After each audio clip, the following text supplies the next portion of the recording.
Hello friends guys, brokers firm Goldman सैक्स ने pharma sector की दो कंपनियां हैं जिन पे दाव लगाने को कहा है। उन पे आज की वीडियो है।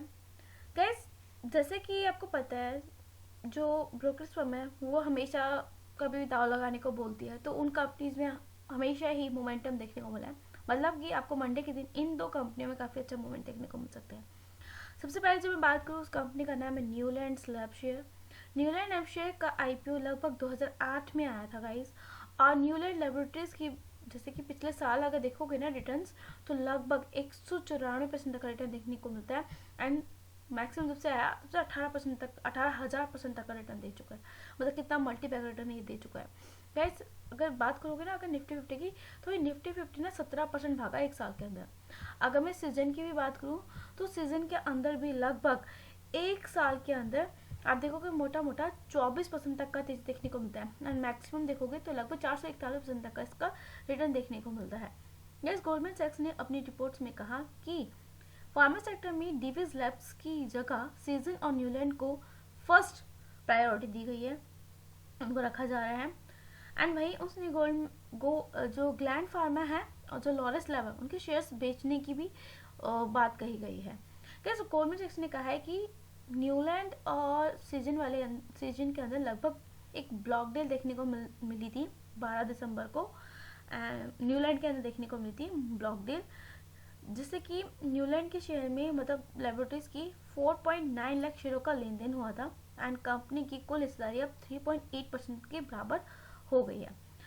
कई शेयर का लेन देन अगर एवरेज तौर पे देखो तो 15,900 रुपीज शेयर की कीमत पर हुआ, जिससे कुल ट्रांजेक्शन वैल्यू 780 करोड़ रुपए पे पहुंच गई। मतलब अगर आप न्यूलैंड का प्राइस देखोगे अभी कितना है, 15,171, और जो लेन देन हुआ है वो 15,900 पे हुआ है, जिससे कि 780 करोड़ तक का इसका ट्रांजेक्शन पहुंच गया था। सितंबर क्वार्टर के अंत तक न्यूलैंड लेबोरेटरीज प्रमोटरों के पास लगभग 32% तक की हिस्सेदारी थी। इस बीच बायोटेक्नोलॉजी फार्मा बायोकॉन ने भी इस सप्ताह की शुरुआत में ओपन मार्केट ब्लॉक डील के जरिए सीजन इंटरनेशनल के किसकी, तभी तो गाइस देखो इसमें गिरावट देखने को मिली थी फ्राइडे के दिन, क्योंकि थर्सडे के दिन इसके अंदर ब्लॉक डील हुई थी।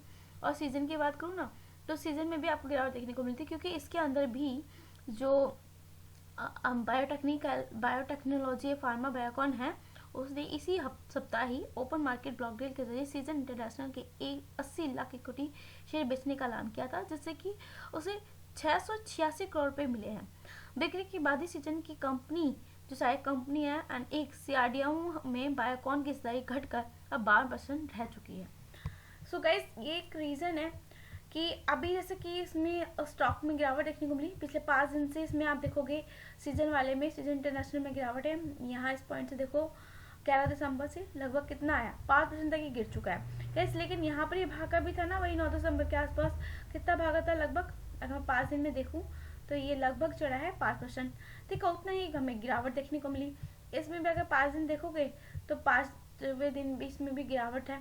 यहाँ देखोगे लगभग 9 दिसंबर को यहाँ पर रैली देखने को मिली, 8% चढ़ा, तो उतना ही इसमें 9% तक की गिरावट देखने को मिली।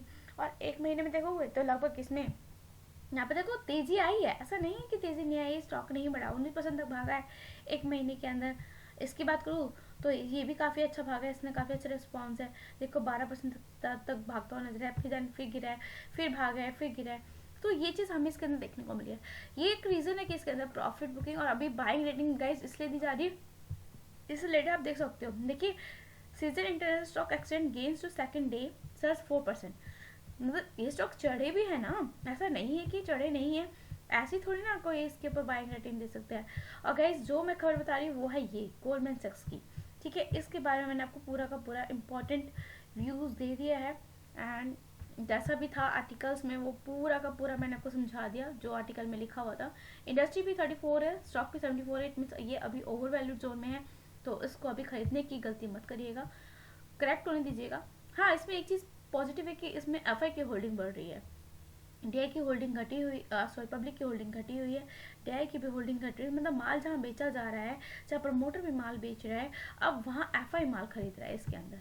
ये एक चीज़ देखने को मिलती है। क्वार्टरली नंबर की अगर बात करूँ तो सितंबर में इसका रिवेन्यू घटा था और इसका प्रॉफिट भी घटा था, जिसकी वजह से इसके अंदर ताबड़तोड़ गिरावट देखने को मिली। अब सीजन की बात करें ना, तो सीजन में अगर आप देखोगे इसमें भी इसका इंडस्ट्री पी आप देखो तो लगभग 58, स्टॉक पे 71, इट मीन ये भी ओवर वैल्यूड है। तो इसमें भी गलती ना करें अभी खरीदने की, ये एक समझदारी होगी हमारी, ठीक है। अब यहाँ देखोगे तो एफ की होल्डिंग इधर भी बढ़ रही है, जी की भी होल्डिंग बढ़ रही है, यहाँ पब्लिक माल बेच रही है, ठीक है, यहाँ पर अदर उसमें जो है वो माल बेच रहे हैं। तो इन दोनों ने जहाँ माल बेचा है वहाँ पर माल खरीदा गया है एफ और डी के द्वारा, ये एक पॉजिटिव इम्पैक्ट देखने को मिलता है।